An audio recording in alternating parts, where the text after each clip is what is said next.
Welcome to Real Amigos. It is another Wednesday night, 7 p.m. Central. We have an amazing guest tonight, Mr. Chi Yan from Baltimore, Maryland, also known as HGTV. Welcome to the show, man. I'm so excited you're here. Thank you, guys. Thank you so much for having me. It means a lot.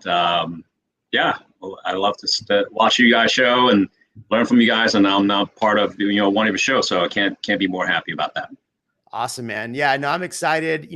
We've been friends for a while, and so having you on the show, I thought it was a good opportunity to talk about obviously the market, what's happening in the market, but also get to know Maryland, because a lot of people do this thing. Sorry, Baltimore, because a lot of people do this thing called PCSing. So I want to talk about that because I have no idea what that means. But I want to get to talk to your market. I want to talk about what's happening in real estate right now, because a lot of things are moving. So it's definitely the headlines are going crazy. Ian, welcome, man. Good to see you. It's always good seeing you. And Chi, thanks for showing up, man. I'm looking forward to talking with you. Yeah. Your TikTok was awesome. I trying to be like you. Thank you. All the quick cuts.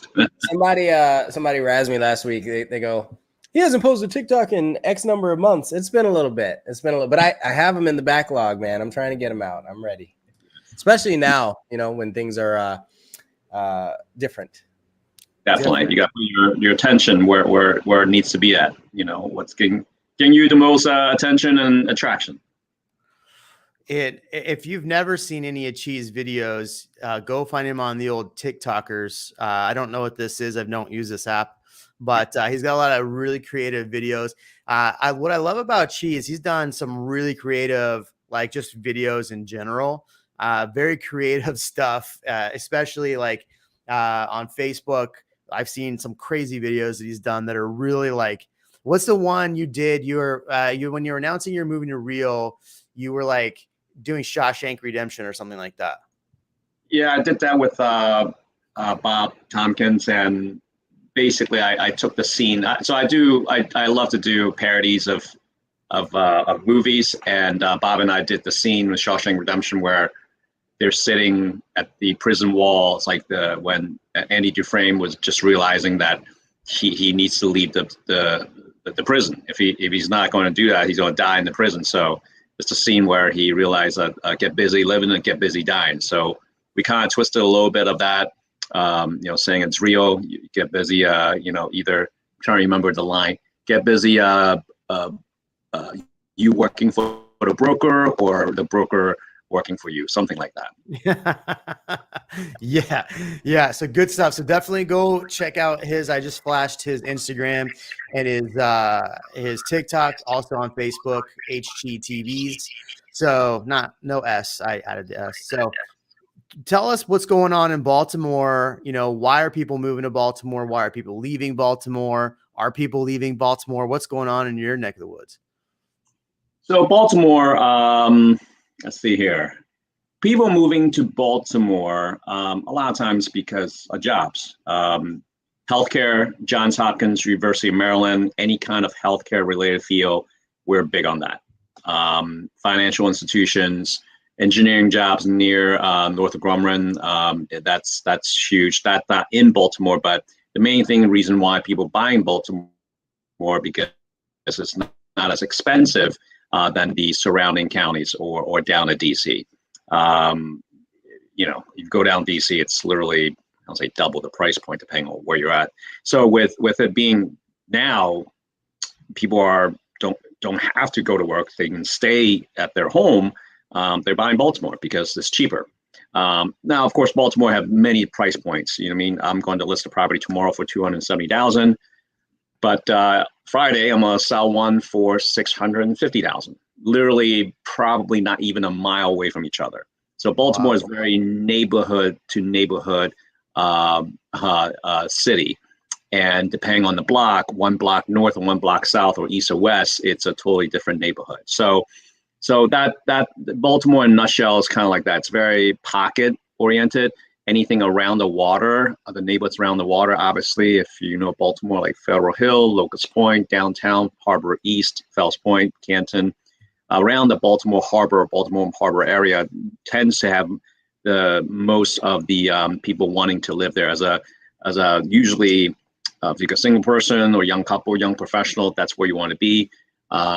Restaurants, nightlife, you know what I mean, walkability. So that's the thing. Now there's other obviously pockets of Baltimore that people obviously want to live in. So the main thing is that people move into Baltimore because a lot of times a job. And with the pandemic and everything else that happened in the last few years, people will live there, they have kids, they want to move out because they need a bigger yard, another room for their office. So those are the reasons why schools and more room for the family. Those are reasons why a lot of people move out to Baltimore. And unfortunately, some of the stuff, it's stigma, but at the same time, it's true. It's just certain things of, crime and everything like that, depending on where you are in Baltimore, they want to, move out because of the family. Do you think you're going to see, we have some changes happening in the market? Do you think a lot of people are going to be listing their homes and selling in the Baltimore area because of the market, or are people just naturally moving? I think naturally we'll be moving. I think no different than, your markets. People move for Baltimore because of job. They found another job. So like, gee, I need to sell my house. Let's move. Lately, I would say where I grew my business, I became a realtor April 2009. So I live in a neighborhood called Patterson Park. And so a lot of houses in Patterson Park. Oh, am I slowing down here? Okay.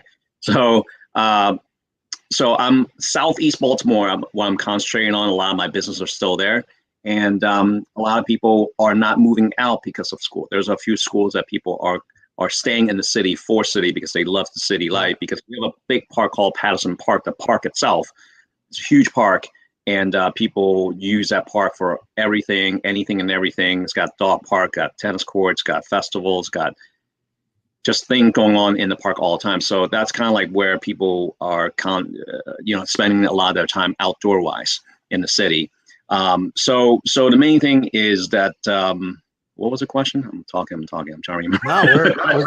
No, we're talking. Well, I mean, the whole theme of today's video is talking, is it time to sell? So the question was more like, are people getting ready to sell? Are you hearing more people selling because of the market, or is it just natural moving, which would normally happen?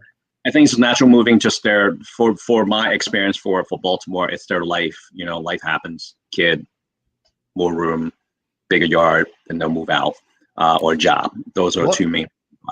If somebody wants to move to Baltimore and they got, like, let's say 500,000, what's something that they can expect to buy for 500? So my rule with all clients, that goes with a seller too, but buyers, I said there's three main factors. Unless money's no object to you, there are three main factors. You pick 2 out of 3, you can have all 3 out of 3. I'm sure you guys, Unless money's no problem. Yeah, location, condition, price. It's the 3 main factors. You pick 2. You can get away with 2.5 out of 3, not all 3, right? So I mean, for what you say, 400, 500,000? Is that what you said? Yeah, 500. I mean, 500,000, you can get a pretty decent row home. Okay, row home. Those are classic brick row home in Baltimore, built literally 100 years ago. And a lot of them has been rehabbed since, the 90s and so on, and 2000, and the last boom of before 2008 and 9. And now, it's just people are rehabbing their row homes, investors rehabbing it. There's a thing called, I don't know if you guys have, it's called historical CHAP tax credit. So if the investor or homeowner put enough improvements, I think about 30%, at least 30% of the improvement of the original sales price, and the city, with their approval of telling you that you have to keep certain things historical looking, like the brick front, wooden windows, frames, wooden doors. Okay, the cornice up top has to be original or not original, or refurbished, or thing like that. And inside might be original banister or fireplace mantle. Then you can have your property taxes frozen, so to speak, on the city portion for 10 years. Wow. So I bought my house back in the day, back in 2007, like that. So instead of property taxes now, my property taxes was very low back in the day. It's like under $1,000. So in a certain sense, when I moved in, it's under $1,000, and by the time I left, probably around $1,800. that was my tax. Now taxes have gone up a bit. So with historical tax credit, a lot of times it's about probably $3,000 instead of your $7,000 of property taxes per year. So that's the main thing about Baltimore. So you can get a pretty decent row home, 3 finished levels, 2 to 3 bedrooms, 2.5, 3 bedroom. The main thing is about its parking. Now, those are neighborhoods, those are row homes around where I just mentioned, around the water. There's pockets of Baltimore where you can literally buy a detached home, with a yard and everything else. So it all depends, as I said, location, condition, price. Gotcha. Okay. So let's talk about what's happening in the market right now. So we've seen the market make some adjustments over the last couple months, or actually let's start here. So over the last couple weeks here in the Austin area, we've definitely seen things slow down and inventory has been increasing. A lot of it usually has to do with this time of year because people are going out of town. Would you agree with that, Ian? A lot of people head out of town right now. It's hot. Oh yeah, everybody's gone. Yeah. I was gone. Yeah, yeah, you were gone. So is this something that you see this time of year in Baltimore? Yeah, it's normally I tell my clients if they're wanting to sell, I mean, you have to put it on now before school ends. If not, people aren't going on vacations. And tend to the buyer pool is going to be much, not like much, but smaller than before. If you want to put it back on the market, then or to put on market, it'll be late August, early September. Do you think it's a little bit slower this year than it has been in the past, or would you equate this to like a 2009, what you see right now in Baltimore? For the spring market of this year, for me personally, it's been pretty hot. Now, not every one of my clients are buying in Baltimore City. It's around Baltimore City. Okay. So, or in Baltimore City or in surrounding counties of Baltimore. So personally, it's been a pretty good year so far for me. It hasn't slowed down because the interest rates are still fairly good. I know people are talking about that right now. The main thing is I'm listing a property tomorrow for $270,000. Now that's the perfect first-time home buyer price point. Let's see what it will generate. Yeah. If you've overpriced that, or I mean, not that you would, but if you price that well, it should sell, right? Correct. Yeah. No matter the market. All right. So you're gonna have to report back. Ian, what are you seeing right now, man? What's going on? I'm actually over here trying to run some numbers for active listings, but we're at like 1,200 or something in the major 3 counties. Active listings and price reductions are really high too. So that's interesting. I'm seeing we talk about this every week with the builders, and I walked into a builder and they go, you know what we're offering? And I'm like, what's that? We're offering, and they gave a percentage that they're paying realtors. And it's the percentage that they were paying realtors forever ago. Like always, they were always paying realtors that. On top of that, they're doing maybe closing costs. It's interesting to see that they're adding a lot of stuff in, just as we called it, but more and more and more inventory homes. So here's another interesting thing. They have a lot of homes that they aren't releasing. And they've told me this directly. We have homes that we're not releasing because we want to maintain that slight scarcity. Mm-hmm. Like verbatim, like, oh, okay. Well, too, I mean, for a while, I don't know if you have this in your area, Chi. Like, do you have a lot of new construction in the Baltimore area?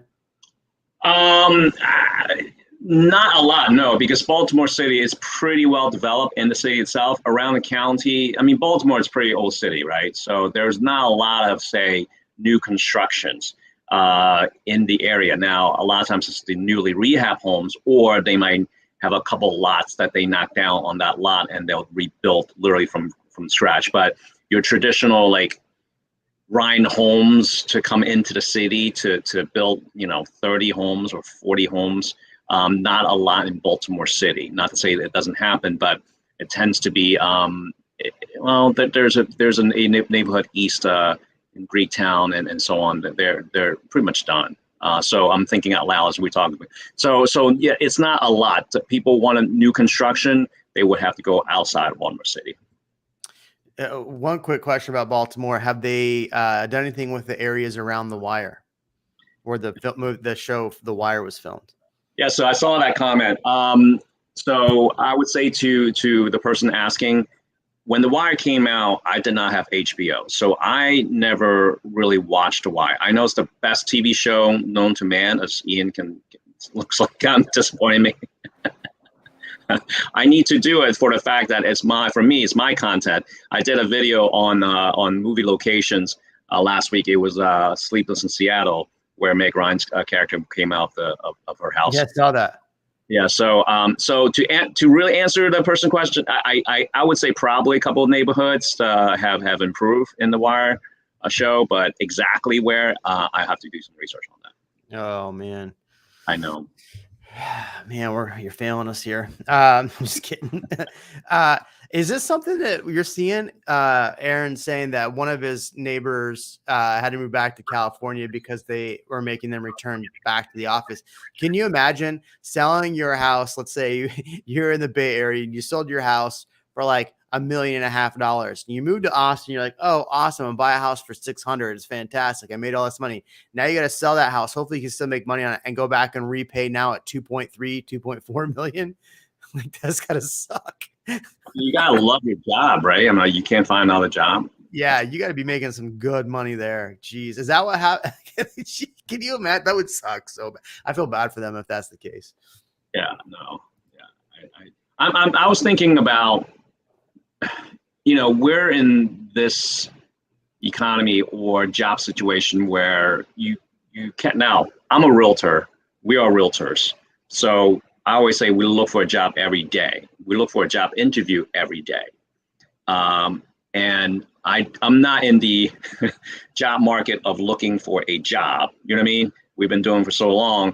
So I don't know what people are looking for. My point is that you can work from home. So you technically can live anywhere if you want. Yeah. So why buy in an expensive area? Why not buy in an inexpensive area, depending on the family situation? Right. And that's why a lot of people are looking at San Antonio right now over Austin, because the median in San Antonio, it's an hour and a half from here, is like, literally half the price. Wow. Right. And I know a lot of people want to be like New Braunfels, but New Braunfels is now closer to 400. San Antonio, at least you can still find stuff in the, I would want to say mid to high threes, where in Austin, if you're looking mid to high threes in Austin, I just got an email from a builder that has properties in the high threes under 400. They're open to investors. I did a reel on my Instagram the other day about it. If you're not following me on Instagram, so the builders are now opening up to investors, which is interesting. Is that something that you're seeing too, Ian? I have seen a few of those, not as many, at least not up north or west here. Yeah, I've only seen a couple, but now that I see it, it's like, oh crap, what am I looking at? What's this? The 300K year tech compensation can really make it worth it, but if you're making 115K, not as much. Yeah. Don't be knocking New Braunfels. Rod Alawan, welcome back, my friend. Would never knock it. I'm gonna have to go down there tomorrow and do a walk. So see you at 9 a.m. Rod, if you're gonna be there. But all right. So here's the deal. So everybody's getting worried about the market, right? The interest rates are creeping up. This is the national, if you're looking at it, it's saying 5.54. If you go over and look at just Google interest rates, so I don't know how accurate this is. They're saying 7%. Somebody earlier said 7%. So a lot of people are looking at interest rates going, oh my gosh. It was the Feds just met today, right? Yeah, they're going up 7.5%. Yeah. Or 0.75%. Yep. So they're going to increase the rate even more.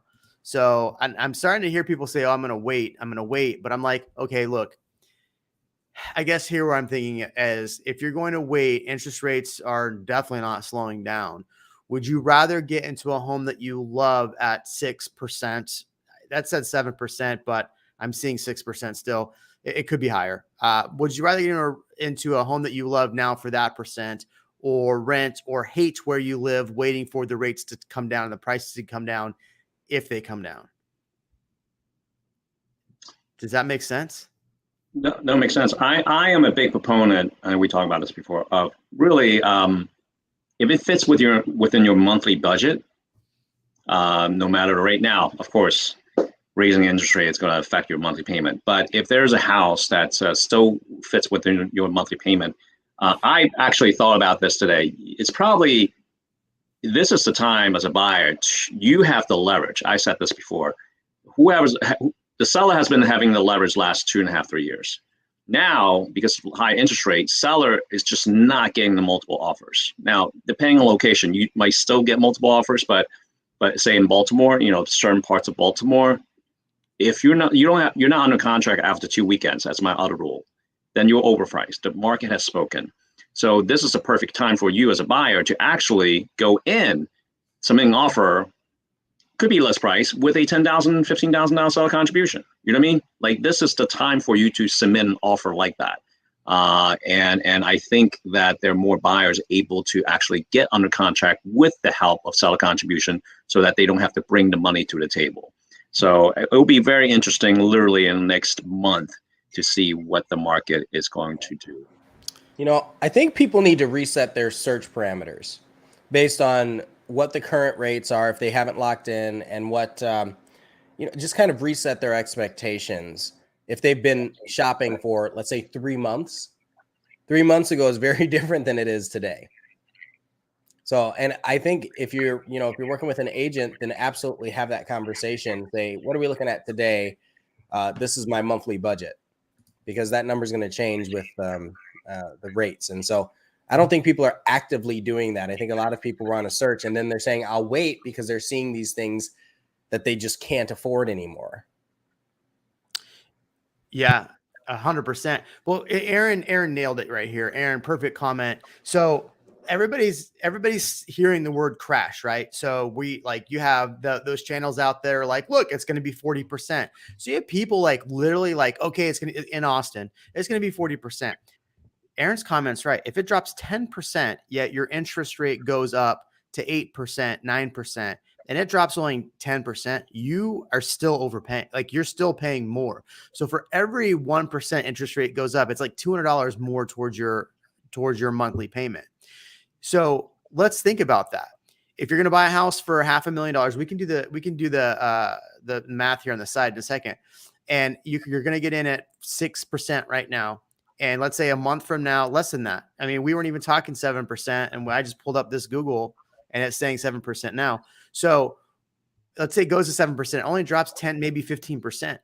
You're not actually saving money, and you've continued to rent probably, or whatever your situation is, everybody's not renting, but that money could have been going towards a property. It could be going towards a deduction. So, and that's what's interesting, and why I find that people want to wait. It's Sarah said this a long time ago, Ian, you'll probably remember this. There is a cost to waiting. And I think even now, as people are anticipating the market to drop, I think they're overestimating. I could be wrong. Obviously I could be wrong, but I'm looking at it this way. I just listed my house. I sold my house, and I was going to hold on to it. I had no reason really to sell my house other than we have a pool. And I was afraid that if I rented my pool out, it'd become an issue with people jumping off and somebody getting hurt, jumping off our balcony. Otherwise I would have kept my house.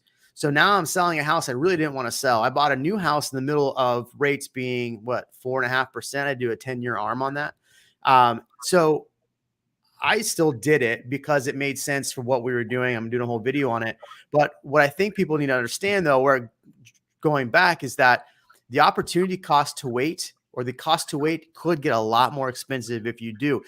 And this is, everybody's hoping it's going to, turn even further. But literally, she and I had a conversation today. It's all about opportunity. It's either going to be a good opportunity today for somebody, or a good opportunity for someone else. Who's the best opportunity for? If you've been a VA or FHA buyer, now is the opportunity to do exactly what she just said. Come in and say, hey, look, I noticed your price at this. Give us $15,000 towards closing costs, and maybe not 15,000, but whatever, give us money towards closing costs. And then here's the coolest part too. How many of you on here have had to write offers guaranteeing that if it didn't appraise, that your buyer would make up the difference? Right? Everybody on here has had to write these appraisal waivers. Now, if you're doing VA or FHA, whatever, now is the opportunity to actually get something under contract without having that happen. So if it doesn't make value, you can come back and negotiate. I mean, that's pretty darn awesome. That's a good opportunity for people. Yeah, interest rates are higher, but what happens if you wait and they go even higher? Thoughts? So if you can calculate it, basically, let's just say 6 to 7% or 7 to 8%. Obviously, the monthly payment is going to go up. The other thing that I don't think people talk about enough is the overall interest that you're going to pay for those 30 years, right? The difference, I know I made a TikTok video on this, from a 2.5% to whatever percent. I mean, it's a lot of money.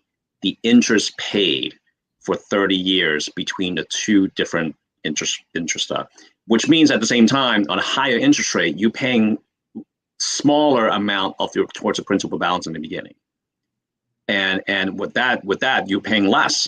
So by the time you move in 5-10 years, you only pay that if you make your minimum monthly payment. But if you have a lower interest rate, the principal balance that you pay towards is bigger. So there's that big difference. There's the monthly difference, and then there's the overall difference in the total interest paid. Me personally, I became, again, my first house I bought in July of 2007. Right before the crash. Right before it crashed. Literally right before it crashed. Now, looking back, really, I thought at that time, I got married, I got engaged, and I'm like, let's buy a house together, okay? And I put all my money, 20% down, bought my wife a ring. Like, I put everything into it so that if one of us don't have a job, we can pay a monthly mortgage. I think it was like $1,600, $1,700 mortgage payment at the time. And I thought about this all the time, is that I personally waited. Well, I'm going to save money. Let me save money so that I can put down that 20%, which I did at the worst time possible. If I bought a house literally even 5 years ago without putting that 20% down, I would have had the house, sold the house at a peak of the market, get the equity out, and put a down payment for the house that I bought, back in 2007. So the mindset, as you said, Jeremy, before, is that, well, I'm going to wait. I had that mindset. I'm going to wait because I'm just going to save that money. I'm going to save that money. But the thing is that the money that you save won't go up that high. It is just dollar for dollar, literally dollar for dollar, to what the market is going to do for you. So those are the things that I think about all the time personally. It's amazing to me how many people over the last, if you look at the numbers, how many people have become real estate rich over the last, really, since 08. I mean, realistically, right? Even if, like, in your case, 2007, you bought that home. Did you ever sell that home? Yes, I did. 10 years later. Yep. 10 years later. And did you make money on that home? No, I mean, technically, the 10-year child tax credit to my savings to what I sold for, it kind of evened out. So okay. in a way, I didn't. Now, I would equate that I broke even, but I got my money back. I didn't pay it to a landlord, right? I got to write off my taxes on my property taxes, my interest. So I got a benefit out of buying that first house. But at the end of the day, at the time that I sold it, I didn't say make money. Yeah. Okay. But also think about, so Aaron's doing the math here. We'll bring it up in a second. But think about how many people have made money and become seriously rich off of real estate. I mean, look, if you bought a house and you sold it in the last 2 years, you made a lot of money. So a lot of people are probably sitting here going, look, I have all this equity in a home because I have this article right here. I got to probably do this first. There's an article that a couple articles came out today. They're quite interesting. I want to get to the comments here, and I'm sorry. I'm sorry, I'll come back to the comments, Aaron. So two things that were really interesting. This article right here from The Real Deal, they were saying that 28% of homes purchased in 2021 were sold to institutional investors, which are cash investors buying an LLC. I went through and I looked at the NAR's findings, and I was trying to go through and really like nail this down to figure out exactly what they meant by institutional. Because if you think about it, institutional could have been not Redfin, but one of those like companies like Open Door, Orchard, whatever, that bought homes, flip them. If they're counting them as a buyer, then that's an institutional investor. So we had a lot of those people come in and buy properties.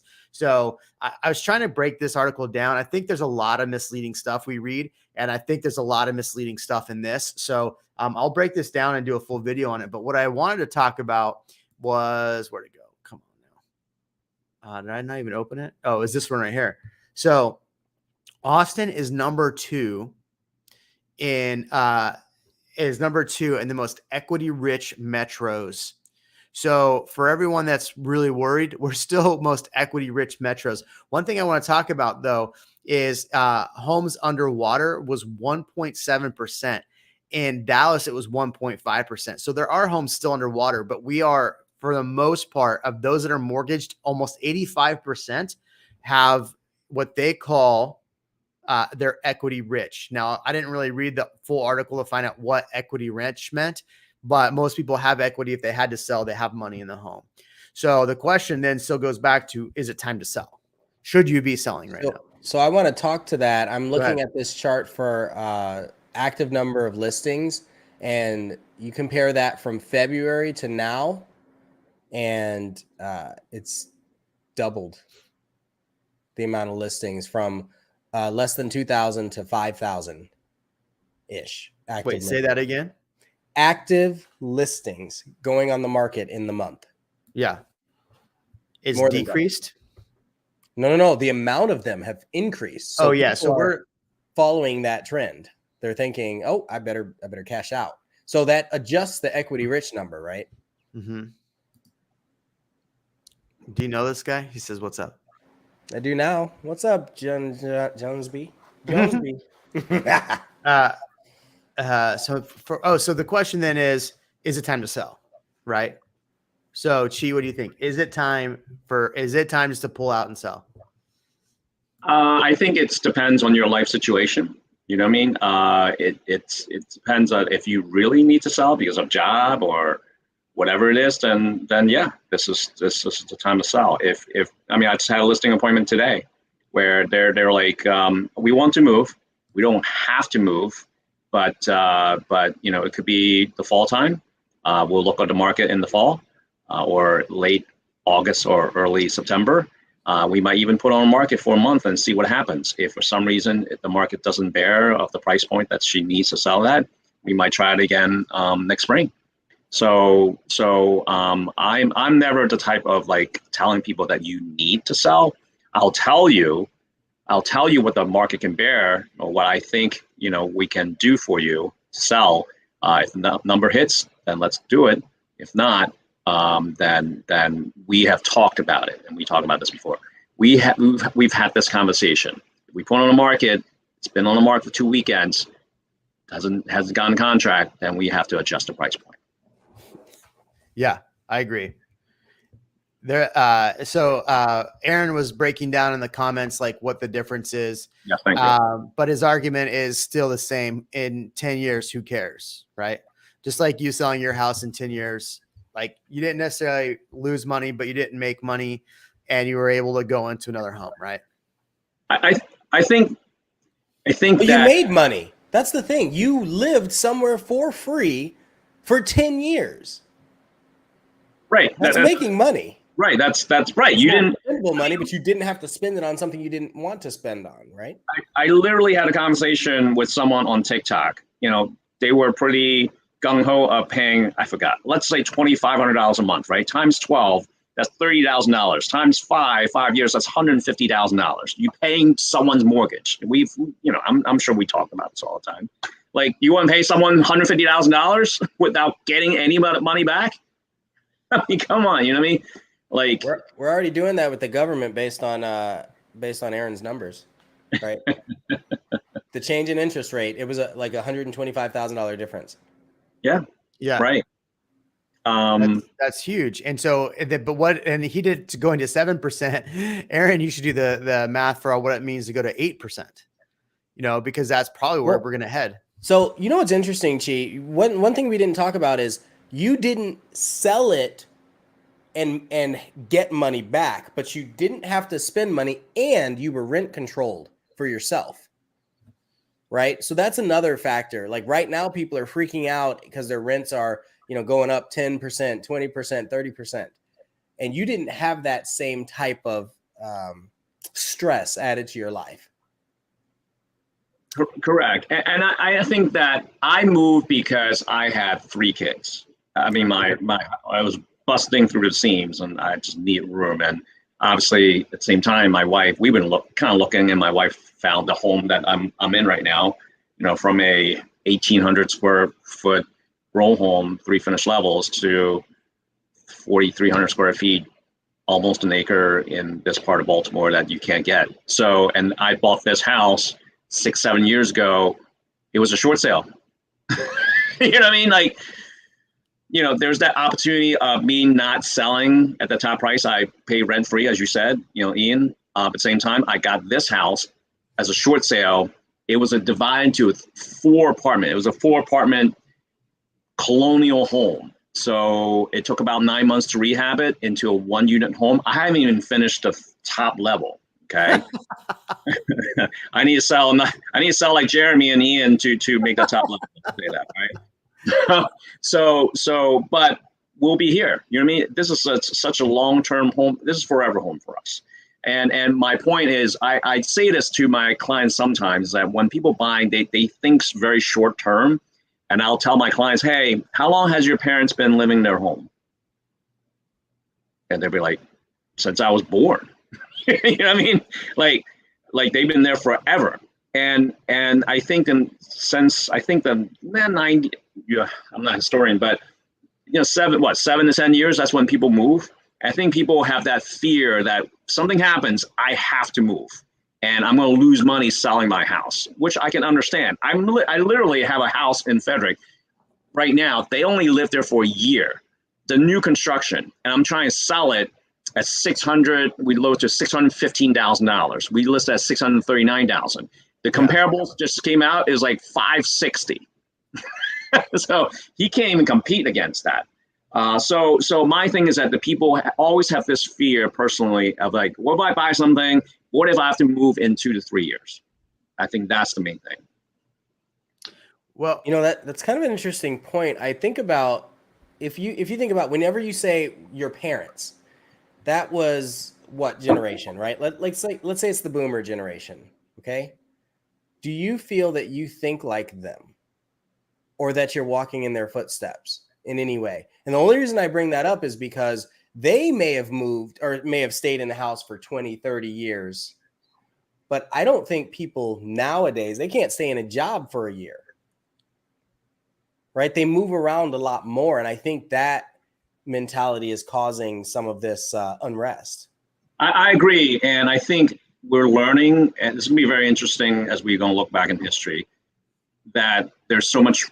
Now, I'm not in that field, but if you're going to work remote, you're going to work remote, right? Yeah. If your job is a remote job, you can literally. Well, we had a gap, right? We didn't have everyone working remote. Right. We had a lot of people that were buying, and then we had this situation, and then people working remote. So I think now that'll increase the amount of time people stay. But we had a few years there where those people were turning over as quickly as they needed to get a new opportunity. Well, what's interesting about, I like this comment right now, probably the best time to both buy and sell. I like the comment because it goes to what Chi was just saying, is the fact that if you're in a home right now and you're going to move up, now is the opportunity where you can go look at a home and not have to go 10 offers, go well over list price, right? So if you're selling your home and you're making money on your home, and then you're moving up to the next home, right? You might be able to negotiate a little bit, negotiate for some repairs. Somebody's going to do that to you, but you're also making money because obviously you have equity over the last few years. Hopefully you're making money. And then you're also being able to negotiate a little bit on the new home. Yeah, interest rates can be higher, but you're going to take a lot of that capital and hopefully move it over and buy that down, maybe do a 10-year ARM or something like that. So it is a very interesting time. So if you are looking to move up, it's actually not a terrible time. Yes, interest rates are higher and people think about how much they're spending. And Aaron's done a very good job of like breaking down what that looks like. But and, I think this is the one thing, though, a lot of agents got in trouble with back in 08 is you had all these people buying homes in 03, 04, 05. And then they tell, oh, don't worry, you can refinance down. And those 10-year ARMs kicked in, or the 5-year ARMs kicked in. So it'd be interesting to see how well 10-year ARMs stack up over the next 10 years. I mean, that's the biggest thing is when you're buying. So the people that bought new builds and don't understand the massive increase in property taxes later, right? Because builders were only paying on the raw or the unimproved property or lot. So that one, and then also, like you said, if people are, same thing you said.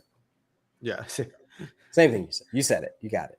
Yeah. Aaron's greedy. He's not selling. He's not freaking going. Yeah, it's definitely an interesting time. And I think, one of the comments that was up earlier was that basically the media is fear mongering everybody, right? That's not exactly what they said, but they're stoking fear. And I think that that's very true. And I want to say this. So, back in 08, nobody really knew or thought a crash was hoping. Very few people did, right? Now we have so much information at our fingertips that we know what we are able to hopefully better predict what's happening. So the fact that more people know, more people can either get out ahead of time if they think that's what's going to happen. The problem I have, though, is if you're going to sell and then it keeps going up, and when I say keep going up, everybody thinks I'm assuming that I'm saying that it's going to go up like it's gone up, right? We've seen in the last 2 years, we've seen more appreciation in the last 2 years than we have in like a 10-year time frame. So what I'm saying going up is I am estimating that we're not going to see 20% growth. We're not going to see 25% growth, but we're going to see what we normally see, where 1 month it's up 5%, the next month it's down 1%, it's up 5%, down. Like 2019, if we look at that curve, it did this all year long. And so I'm assuming we're going to see more of that towards the end of the year because rates are going to really bring down this curve that was going crazy. And it needed to. Right? It needed to slow down. I feel more like 2019 right now. Everybody's freaking out, but I'm like, this reminds me of 2019. And I've been saying that for a while, that we're going to see 2022 be more like 2019. I feel it, right? Everybody's out of town. Things are slowing down because they're out of town. Interest rates were high back then, not this high, but they were high, and it slowed down. And the same issues we had in 19 we're having now. So I don't know why everybody's freaking out. Well, so let's go back to that out of town point. I think this is the first year really where people can travel globally. And I've seen it. I've seen a lot of people have taken all these trips. So I do think that that's a huge factor.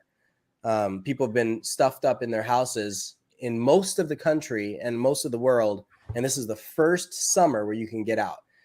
It just happens to be the summer where it's 107 degrees in Austin. So, and so you want to go somewhere, anywhere. Yeah. How hot is it in Baltimore right now, Chi? It was in the mid to high 80s today. Yes, you had to break out a flannel for that, or how does that work? I like to be comfortable. Right now, it's 80 degrees right now. So. Oh man. Yeah, I know.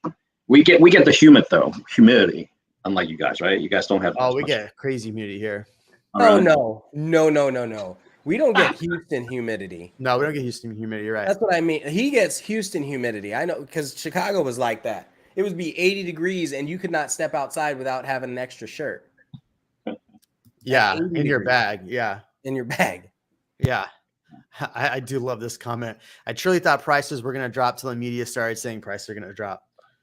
I mean, it's so tough. We live in a time where there's so much information out there that and it's always so wrong. Like, we're not always right on here. We're just going off of what we're seeing in the market. And I mean, that's the one thing is we're going off what we're seeing in the market. We're not really making up what we're seeing in the market. It's hard to predict what's going to happen, but it's so funny how wrong even the media, when they come out and say shit, it's like, wait, what did you just say? That's not even right. That's not even what happened. It blows my mind.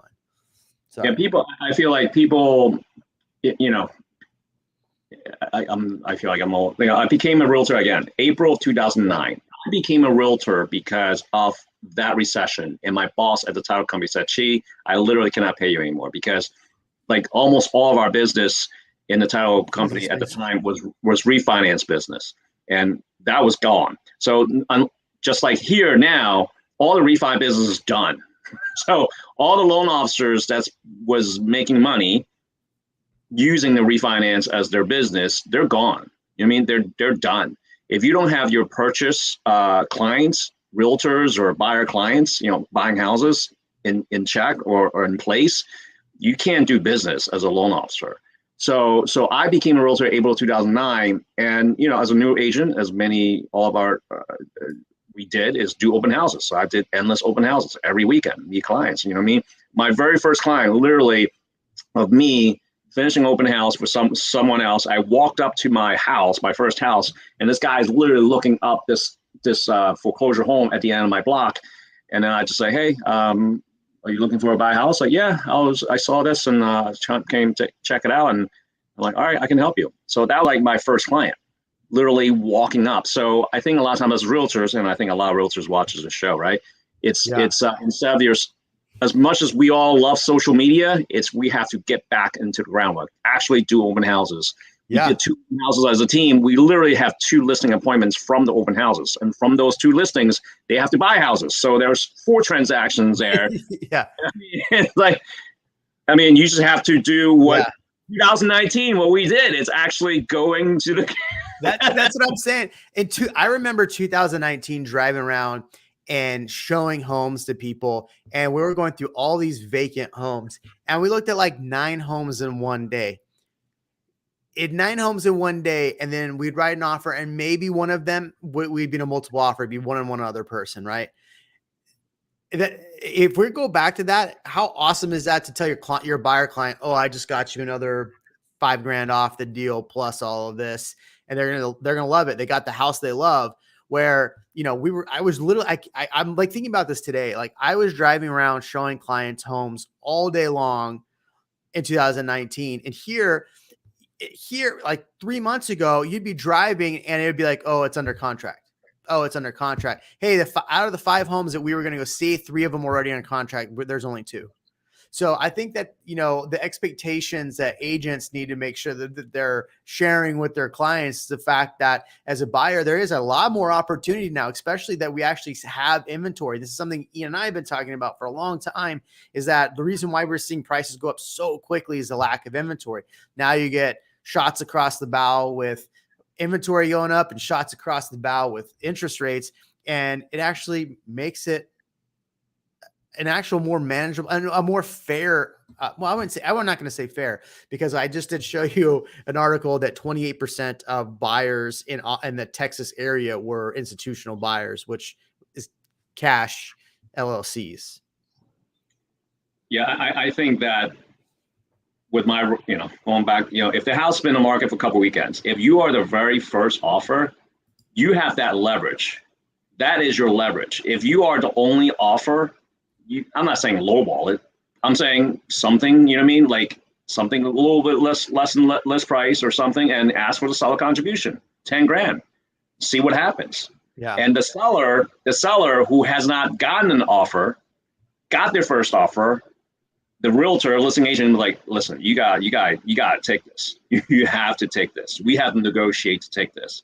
And most likely you're able to negotiate with something that's great for the buyer clients.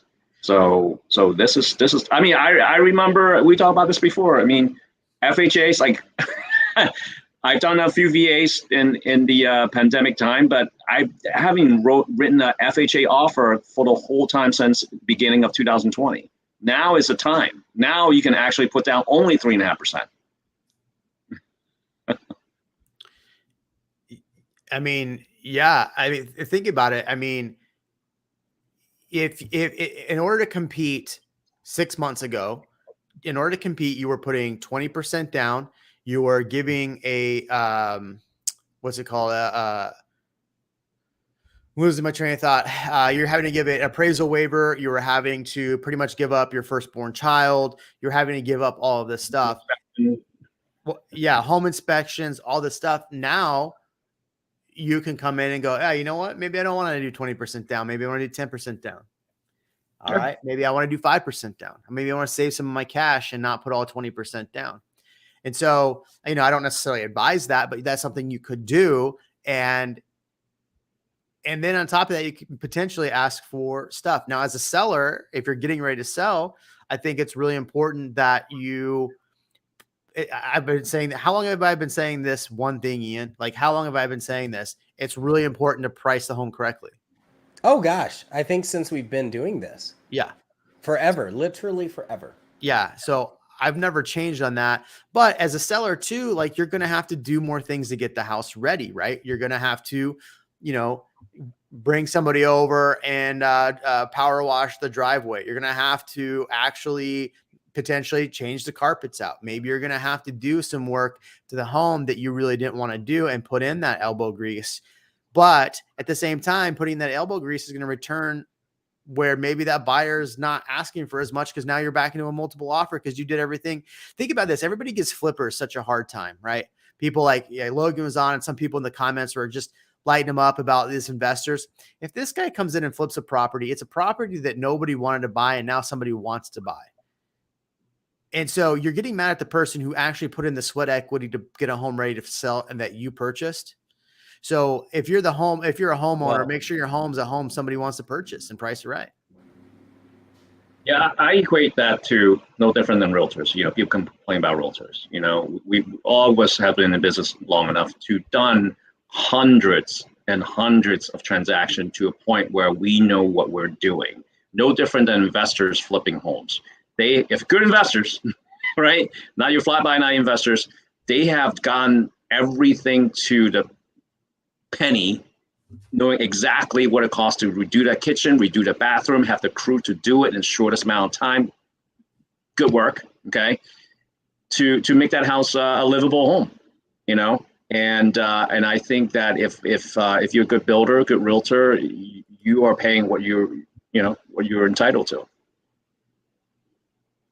It always gets me when people say stuff like, "Oh, why would they go with those floors? I wouldn't have gone with those floors." It's like, yeah, but you didn't get the house. Like, that's right. You didn't have the cash to get the house. They know how to make it work. Yeah. Yeah. It's no different than the mechanic. You want a rookie mechanic, or you want someone that's been doing it for 10 years? Doctor, you know what I mean? Like anyone. It looks easy. It seems easy. There are plenty of TV shows and TikTok videos showing you you can do it yourself. But personally, like, you're either a person that will do the work, or you're going to pay someone to do the work. And I know for me, I'm going to pay someone to do the work. Versus my brother, he's an architect. Before we move into his house, he took like 2 months to do it so he can move into it. For me, I'll take 2 months or 9 months in my current house, pay someone to do it. Hey, are you having a shortage of labor or supplies? Well, the supplies wouldn't probably affect you, but people to come do the work in your area? Well, it's interesting. If you look at the unemployment rate in Austin's 2.6, nationally, I think it's 3.5. We have a lot of layoffs coming down the pipe, right? So, but is that based on documented or undocumented? See what I mean? Right. Well, no, if you look, labor. Well, we're talking two different types of labor. I'm talking about the actual unemployment rate. You're talking about if somebody's working legally or illegally for a builder under the table. Yes. Yeah. Right. But also willing to come do my patio or something. That kind of labor. I would admit on a live stream that's what you're looking for, but sure. That's not what I'm saying. I'm asking if he's having a hard time finding labor. Or his brother, rather. This is funny. I'm not going to read it, but you can read it yourself. Yeah, so back to the unemployment thing though. So unemployment in the US is like 3.5% right now. So if you think about that, there's a lot of companies saying that they're going to be laying off. Tesla, I mean, they said they're going to lay off what 10%. The reality is what they're trying to do is they're asking everybody to come back to work so they quit. Which I mean, however you want to look at that, is smart Also, or it was means salary. It wasn't full 10%. It was they right. were getting rid of salary, probably trimming the fat, and then hiring hourly. And Yeah. as a company, I don't know, I think it might be easier to find. So I think we're going to see people that, and now that there's layoffs, people are going to go to other companies now, and they're actually going to start potentially making less. Now, I'm not saying this is a good thing, but this is what the problem that we've seen is that there's been so much competition that it might actually bring prices down a little bit as far as like what people are paid. Because right now, I mean, some people are overpaid for what they do, but or not. I don't know. That's I guess a weird thing to say, but anyway, I think that it might cause more competition for wages moving forward. Is what I meant to say. Did you see? Was it Austin proper was thinking of raising minimum wage to $22? I mean, I guess I'm one of those people who just please let the market dictate. Why do you have to put the minimum wage? It's something let the market. If somebody's going to go work at a froyo shop and they don't want to do it for $7 an hour, but maybe they like the owner is going to have to, like, nobody's going to come in unless the owner is paying them a fair wage that they're going to come work at. Right. So that's what I don't get. Let the market dictate. All but these places are closed. Austin also passed UBI, which is the dumbest thing I've ever heard of. So what is? I said Austin passed the UBI for 85 people, which is the dumbest thing I've ever heard of. I don't know. Yeah, I'm in a boat. I mean, if you feel that you're not getting paid enough, you just have to go somewhere else. Go somewhere else that's pays you more. Aaron. That's a good one. Aaron's life hack is here's how you never pay a realtor, never sell.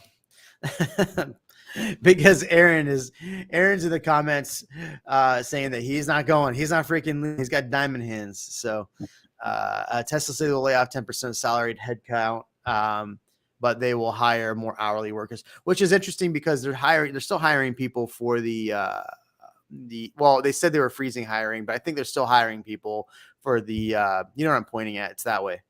The Tesla big monster over there. Actually, I saw an article. If you want to pull it up, I saw an article actually. Redfin and Compass is laying off people. Yeah, that was an interesting one. That's interesting. I mean, it's interesting as I talked to a few Compass agents today that were not very happy about that. The fact that they say they're trying to reinvest the money into the agents, but they're letting go staff. I mean, and then I also saw another article that they're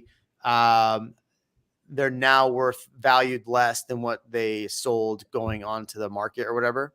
So what is it? The Real Deal. I have this article right here. So Real Deal is actually the one who put out this article about the Texas purchases, but they've got some real interesting stuff on here. Real Deal. I don't know how accurate they are, but they also the ones that put out the information about that I saw with Compass. So anyway.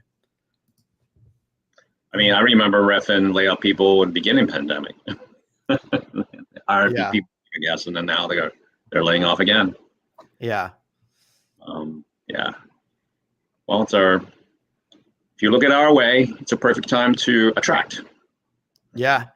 Well, I mean, think about it too, Ian, like the taxes are so high. Hopefully it keeps taxes. If prices level out, hopefully it keeps taxes from really growing up next year too. That would be the one of the benefits, obviously, to keep taxes from skyrocketing. We're talking about property taxes. Oh my goodness! I saw a house in a suburb today. I had a listing appointment, and it was, I'm not going to tell you where, 4.1% property tax. Jesus, where at? In Austin? Well, Austin, Greater Austin. What? Where? I'm not telling people that. 4.1%. You better tell people where it's at. Let my listing sell first. No, you obviously have to share that. It's crazy. I did not know. It hurt. I can't tell if Dan's saying police ... The market dictates the wages, prices, costs, Please. or he's saying I'm wrong. I don't know. I can't tell what he's saying. Until the government gets involved. I mean, that's Right. Yeah. The government does a really good job of making everything better. Right. And we talked about this before, like literally the government has basically made the market the way it is. Okay. None of us have anything to do with it. They printed money, they lowered the interest rate to a point where it's just super stupid. Got so much money in the market, inflation. Now they got to raise the rate to correct it. Now we're all talking about it. I mean, nothing that we did. We go by the market, that government policies that what we do, what we can do. We did everything that we're supposed to do. Well, the government has made the economy so good right now that inflation is so high that and then that they've had to raise interest rates. That's how awesome everything is. So it's great. It's great. Good job. I mean, the Fed did a phenomenal job with all of this. I'm so happy that we have the Fed interjecting and doing what they're doing to make it amazing for all of us. I can't tell if anybody's getting the sarcasm there, but Dan says I'm right. Thanks, Dan. Dan's my neighbor. Dan, we're not going to be neighbors very much longer. I'm leaving. I'm freaking leaving. I remember 2008 when the government paid me to buy a house. Wow, that's cool. Yeah, no, the tax credit, I did that. Like how much was it? Like $9,000 the government was paying people to buy a house. Yeah, it's not bad. I mean, I don't know what they're going to do. Well, I don't think they'll do that. It is so weird. It is weird in this market versus 2008 and 9 market. There was so much inventory before versus now. It's just not enough inventory. So it's got this weird effect of not enough inventory and interest rates going up and prices still kind of going up or it's leveling off. It's the bullwhip effect. All we're seeing is the bullwhip effect. It's like just coming back much faster. Just to pivot for half a second, there were 2 things that were brought up in the comments. One of them, builders stopping bidding. Yeah. That's huge. Well, right? So that was a BS thing that the builders did to begin with. Right? It is. But I'm glad that they stopped it. I'm glad. And then the other one was I wanted to talk about your house. I think your timing for when you installed your pool, I know it took a little longer than you want. And then obviously selling, that couldn't have been done better. Because people, we go. I wasn't leaving though. I wasn't leaving. No, I know, but that's what I'm saying. It wasn't planned, but you still made an effort to improve something that is an obvious benefit here. And that's the same thing sellers need to think about. Not necessarily a pool, but just what are the things that someone else will want to buy when you want to sell it? So It's 100 and something degrees. They saw that pool. They saw the neighborhood. They already wanted to live in the neighborhood. They were like, and we can have a pool? Hey, yes. It appraised. Yep. Even though they stopped bidding, I would never buy Taylor Morrison because of that. They made my naughty list, and I'm voting with my wallet. I love it. You probably don't have a Taylor Morrison where you are, but they would make people bid on the lot, and then they were only releasing like 3 homes at a time. And so they'd have like 200 people on a list to bid on these lots. And they said, okay, everybody bid on these lots. It's basically an auction. So then you had to basically guarantee that you make it the difference. So people were paying like $250,000 for a lot in a neighborhood where things were selling for $600, but not even that. Things were selling under $500, and it pushed the neighborhood up to $800,000 like that. And the builder was the one making the equity. So hopefully, I actually have a listing appointment in that neighborhood on Saturday, Ian. If you got anybody looking in Treviso. No, Treviso, yeah. So no, Terra Vista. Sorry, Terra Vista, not Treviso. My bad. Dan's saying fake news. I thought you said you'd never sell because you had such low interest rates. And that one. I did. I said that. I did say that. Yes, absolutely. The reason why I decided to sell is that I did not want to deal with having the pool as a liability and somebody jumping off because of a balcony, jumping off the balcony to the pool and getting hurt, and then me getting sued. I didn't want to be liable for that. So that's what made me decide to sell. Otherwise, I was keeping it. I want to talk about, somebody said, where is that? That's the tax rate. So there's a little spot in Elgin, right along 290 between Manor and Elgin, and the tax rate there is 4.12. 4.14. Highest I've ever seen. Because they're having to build all the infrastructure for everything. Yes. Yeah. Right. Right. Yeah. Lower price homes. So what's the price? Good. So what's the prices though? I mean, like $275. And around here, that's pretty incredible. Yeah. 300. Yeah. That's basically Houston in a nutshell. If Katie was here, I would tell her that. It's like, well, I mean, higher property taxes. That's not bad if you're buying over there. I mean, granted, 4.1 is tough, but if you're trying to get a home in that price point, and let's say you're going to be working and building the Samsung factory, or you're going to be building and working in Manor, like, yeah, that tax rate's really, really high, but the values hopefully don't go up so quickly so that taxes don't get fully, realized until later. But 4.1% kicking the nuts. Or they're thinking, well, this is a great spot for people to come, stay temporarily, and then leave. Yeah. And then, you're getting charged a little bit on the taxes, but you'll make a lot more in the equity when you settle. Yeah. And today, if your home's value doesn't go up 8% a year, you are losing value. Yeah, I mean it's definitely that's not necessarily how inflation works on housing. But I think the inflation numbers were like what they were high for homes. Well, and the other thing about the banking crisis is we're starting to see some of those trends be reintroduced, and they just relabel them. Yeah. And that's the scary part, right? What were we talking about? 40, 50, 60-year loans. Yeah. Right. 10-year arms. Yeah. 10-year arms. Like if you're in a 10-year arm and you forget 9 years in, if you're the kind of person that, signs up for the gym and you go 1 month and then you just keep paying it because you don't want to deal with it. That's going to get you. It's going to bite you in the butt. Yeah, you're talking about different loan types. I'm thinking about like the T-Shack loans that we had here in Austin, where you could buy a home, put 0 down, T-Shack put the 3% down or 3.5% down. You had a higher interest rate back then. It was like 4.5%. And then if you sold the home in X amount of years, you had to pay off the 3% from when you purchased, right? So if they gave you 12 grand, you had to pay the 12 grand later.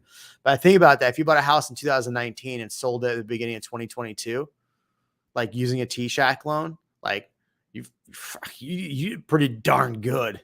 Like, right. 2019 was a super easy year. Like prices weren't crazy. You didn't really have as many multiple offers. And I think that's just what we're seeing. So, all right, I got to go meet some people that are in town. I apologize for bailing on everybody.